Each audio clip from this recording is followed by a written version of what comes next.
Nyaba basuubuzi ekifaananyi kino tukikubye ndi wano Kololo.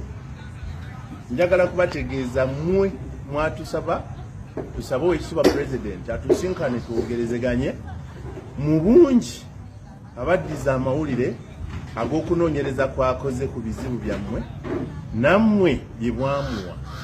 Olwaleero kikuba enkyukwenga entebe nga bwe muziraba wano temunnalabikako.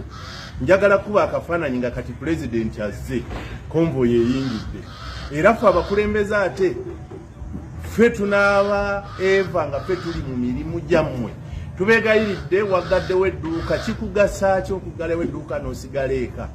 Kikugasa ki okuggala akatale n'osigala eka? Entebe zino zaategekeddwa mu basuubuzi mutuggyeko obukopi mu nsonyi okozesa olulimi olwo.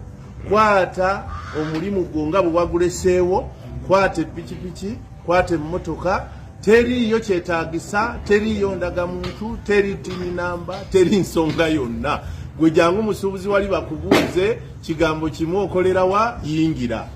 Okolera wa? Yingira. Naye mmwe okwekwasanga ensonga ezitaliimu, buli omu ensonga gye wandyekwasizza gisse ku bbali. Toteekamu madiini, toteekamu kibiina kyani, toteekamu ggwanga lyani. Jangu tusinkane muzeeyi tuwuliziganye naye tumanye ensonga we zinakkira. Mwebale nnyo, mwebalire ddala. Tetuli basanyufu ffe nga bakulembeze okubanga twatuuse eno tetubalabako kintu kikuba enkyukwe. Mulekeraawo okutuswaza.